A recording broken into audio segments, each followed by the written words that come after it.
guys, how's it going? Dan here with Immersive Racing, and today we're going to go through the Simagic Haptic Motors, and we're going to really dial these in. Now, we've had them for a couple of weeks now, and I've been getting some questions pertaining what type of profile I've set up for these haptic motors. Now, a couple of weeks ago, previously, I would say close to about a month ago, there was some complications with the actual feedback strength of these haptics, and they seemed to be about half of the power, maybe 50% of the power of SimPro Manager, which is the default software for these motors, which is through Simagic, which felt great. However, they lacked the amount of different effects that you can integrate.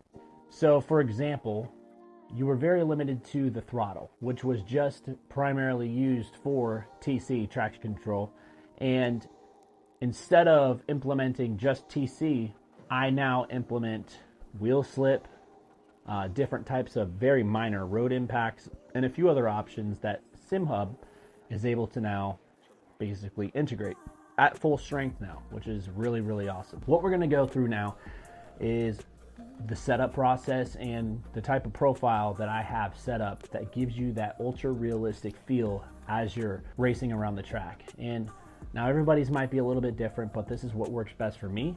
And if it works for you, let me know.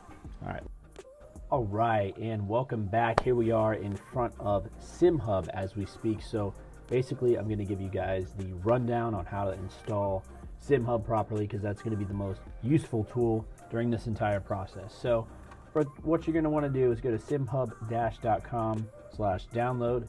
And actually, as of, I think, yesterday or today, what is today's date? Today's the 22nd. There is a new update as of today, so this actually works out pretty good. So what you're going to want to do is download the latest version of SimHub under the download tab, right? So we're going to do this together. So we're going to open the folder, double click. I could probably get rid of one of these actually. Go ahead and delete that one. Double click. And we're just going to go ahead and set up SimHub regular. Update this thing. And if this is your first time, just go ahead and download the latest one. This will be super easy. So obviously, you go through here, press yes, right, always accept, correct, right. Some of these will have like add an exception to the Windows firewall required for yes. So typically firewall exception, add an exception for the Windows firewall. So a lot of you guys, I don't know if you guys know this, but some devices, like wireless devices like your phone or an iPad or something else that you're trying to connect via SimHub, can restrict it from actually being functional via SimHub if you don't add this exception to the firewall. So this is also very, very important. All right, so we're going to click next, content, add an exception to the Windows firewall. That's important. Okay, and another thing that I really wanted to touch on is the strength of these motors, right? So I really, before we get too far into this, I really want to go over this with you guys. There's been some recent changes within SimHub. All right, so we're going to pull this to the side for now. There's been some recent changes. So the latest ones was the ambient lights, which is with these Philips Hue that you see, actually 3 of them above my head. You got 1 right above my head right here, and then 2 to my left and my right shoulder, aiming directly towards my steering wheel. Now, with this integration with the Philips Hue light system, you're now able to simultaneously control each and every single one of these at different points. So let's just say I wanted my center at the center of my dash, my left one to the left pillar, right? And then my right would be somewhere in the other screen casting a light this way, so that you're getting accurate light mapping instead of the regular square that you get. Now, I'm not going to do a video separately on that, but I highly recommend that you guys go check out Alex K Racing. He just did an entire video breakdown on how to do this properly. Thank you for doing that, Alex. You did an awesome job breaking down that video. Excellent work. Anyways, so ambient lights is now a new feature now. LED effects, miscellaneous, and then there are some new VOR-core USB connection, hot fixes, ambient lights. Once again, there's better entertainment support, right? And then the Shake It motors, right? So one of the biggest issues, and this is what I really wanted to cover, was that the Simagic Haptics were extremely weak, at the point to where it was maybe 50% of the power via SimHub versus, or no, SimPro Manager versus SimHub. So they fixed it. It's at full strength. It's at 100%. It feels great.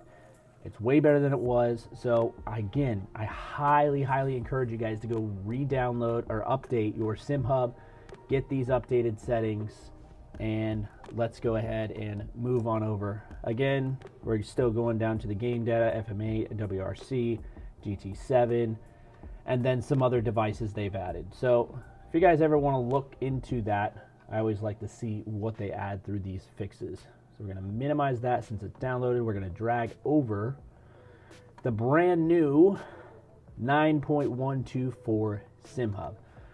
Once your haptics are actually connected, what you're going to want to do is go over to Simagic Motors. Now, you should have these technically already in there, but first we're going to go into the motors input, and you should see the Simagic P1000, P2000 haptic reactor USB only connected. So what we're going to go ahead and do is test them out first. Brake, that is some serious power. Now, if you guys haven't noticed how much of a difference this is, I highly encourage you guys to go test them out now. So we're going to go straight into the settings here.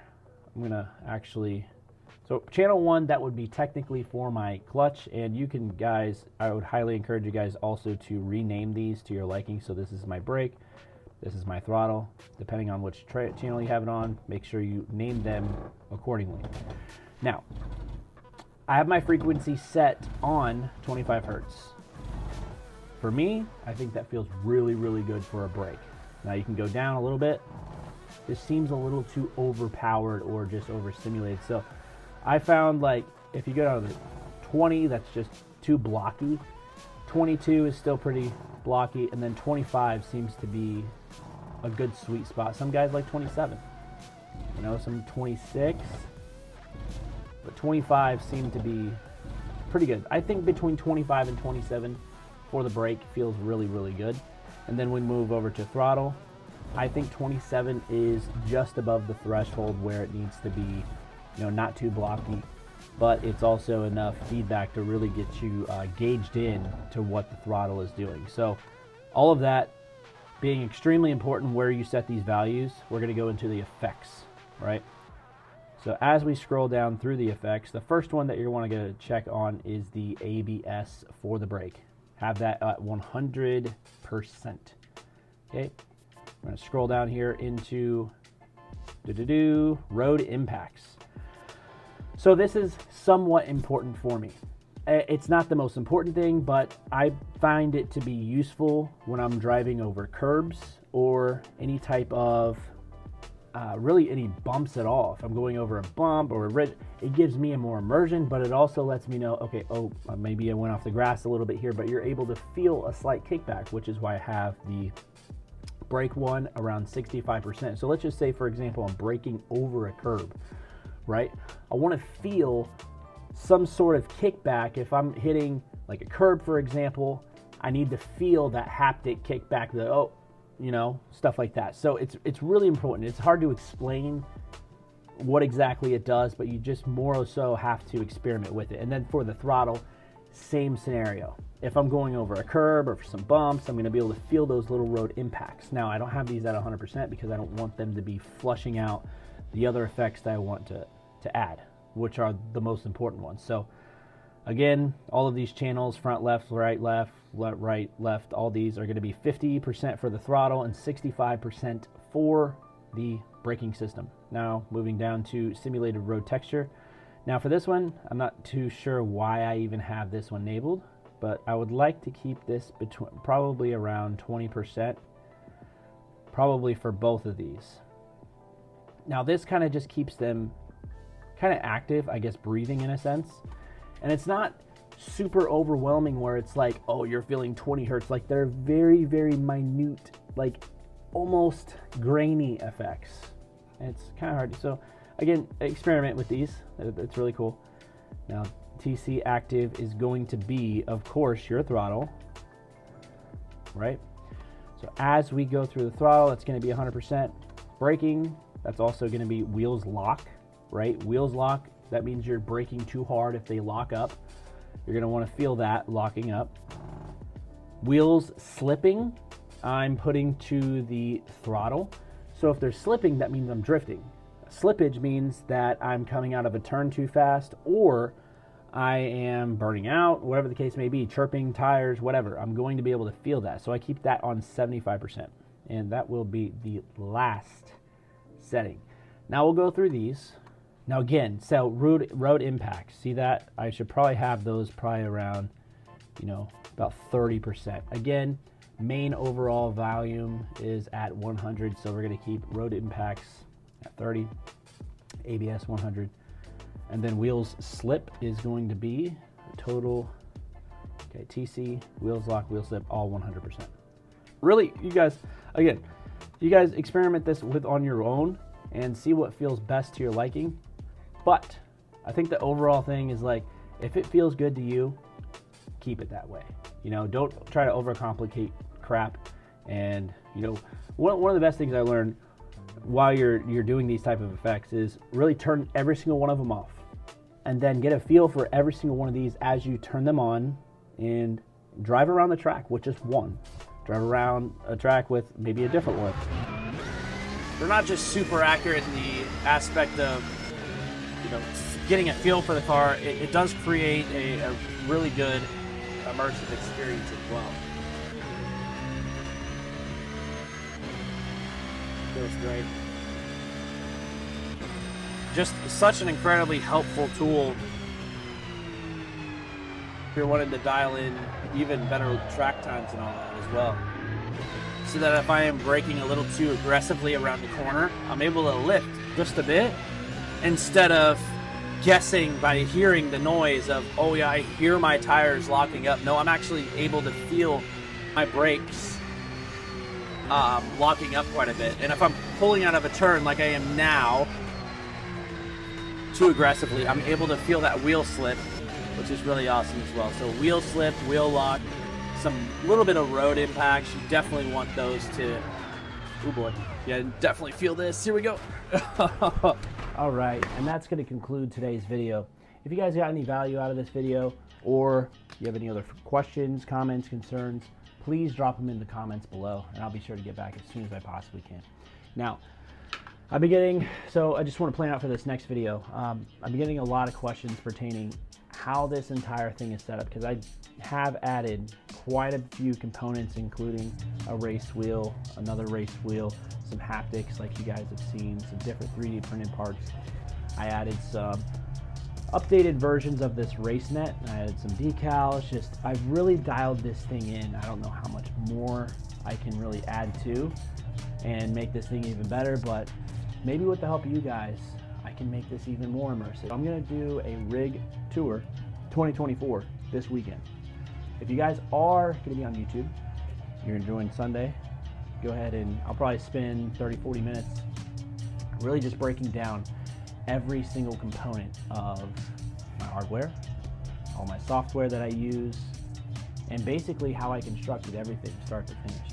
That'll pretty much be it. If you guys have been enjoying these videos, if you guys have got value out of it, please like, comment, subscribe. It really helps my algorithm. And this channel, I really have to say thank you guys. Just a couple months ago, I think I had 47 subscribers. Now we broke over 615, something around there. Once I hit 1,000 guys, I will finally be on the right track of really making this something, maybe even like part-time. I don't know, who knows? Who knows where this is gonna go? I think it would be really cool to hit 1,000. Who knows what's gonna happen? My entire goal is to help you guys dial in some of the most incredibly immersive rigs ever made. And I think that, and I just have to shout out once again, since we are over 600 people subscribed, Race Beyond Matter has been the biggest inspiration. Boosted Media, Will Ford really drew me in with the visual aspect of it, and then Race Beyond Matter has dialed in the immersive experience to where you can have a true one-to-one experience right in front of your face as you're driving. And then, of course, Alex K Racing, who has an incredibly immersive setup, and I can't give more thanks to all three of these guys. And I'm just seeing the trickle-down effect of other guys doing what we're doing, and I'm just so freaking amazed and really in awe of what everybody can really come up with, this incredible journey that we're on. And not that like it's a journey, but like how realistic we can really make this. And the more realistic we can make this, the better the experience, I think, for everybody. But that'll conclude today's video. Again, if you guys got value from this, if you've enjoyed this, like, comment, subscribe. Thank you so much. Let's hit 1K. All right, see ya.